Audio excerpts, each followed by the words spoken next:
The protagonist, a well-respected philosophy professor, Richard Langley, has built a life centered around logic and reason, his days filled with lectures, research, and debates about the nature of truth, morality, and human existence. Enter Claire Bennett, a young, brilliant, yet troubled student who captivates Richard from the moment she steps into his lecture hall.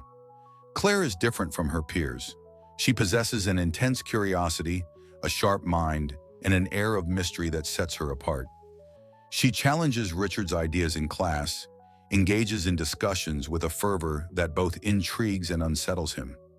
But beyond her intellect, there is something haunting about Claire, a sense of sadness, an unspoken loneliness that draws Richard in despite his better judgment.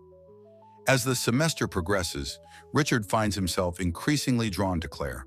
Their conversations extend beyond the classroom, moving into the dimly lit corridors of the university library, the quiet cafes near campus, and eventually, more personal settings.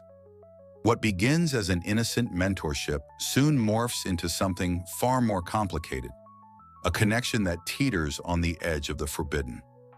Richard knows the consequences of crossing the line, yet he cannot resist the magnetic pull of Claire's presence. She, in turn, seems to crave his attention, his guidance, and perhaps something deeper. Claire's life outside of academia is shrouded in solitude.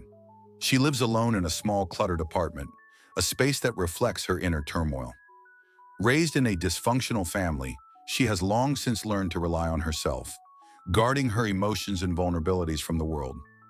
Her interactions with others are often superficial, but with Richard, she feels seen, understood in a way she has never experienced before. It is this sense of connection that fuels their inevitable descent into an illicit affair. The turning point comes on a rainy evening when Claire visits Richard's office after hours. The air is thick with unspoken tension as they discuss philosophy, morality, and the nature of desire. The conversation becomes more personal, their gazes linger a little too long, and suddenly the boundaries between student and professor blur beyond recognition. When Richard finally gives in to the temptation he has fought so hard to resist, their world changes irrevocably. Their affair is intoxicating, filled with stolen moments and whispered confessions. They meet in secret, finding solace in each other's arms, away from prying eyes. Richard experiences a passion he thought had long since faded from his life, while Claire feels a sense of belonging she has never known. But even in their most intimate moments, an undercurrent of unease lingers. They both know that what they share cannot last, that the weight of reality will eventually come crashing down upon them. As their relationship intensifies, so too does the pressure from the outside world.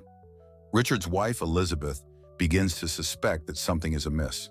A perceptive and intelligent woman, she notices the changes in her husband's behavior. The late nights, the distant glances, the subtle shift in his demeanor. Though she initially dismisses her suspicions as paranoia, the truth becomes harder to ignore as time goes on. Meanwhile, at the university, rumors begin to swirl. Richard and Claire's interactions do not go unnoticed, and whispers of their closeness spread through the faculty and student body. A jealous classmate, who has long harbored feelings for Claire, takes it upon himself to expose their secret. He follows them one evening, capturing a grainy photograph of them together, a moment of intimacy frozen in time, a piece of evidence that could destroy Richard's career and reputation. The tension reaches a breaking point when the photograph is anonymously sent to the university's ethics committee. Richard is called in for questioning, forced to confront the reality of his actions. The weight of the scandal bears down on him, threatening to undo everything he has worked so hard to achieve. Claire, too, faces scrutiny, her academic future hanging in the balance. Desperate to protect Claire, Richard considers resigning, believing that if he takes the fall, she might escape unscathed.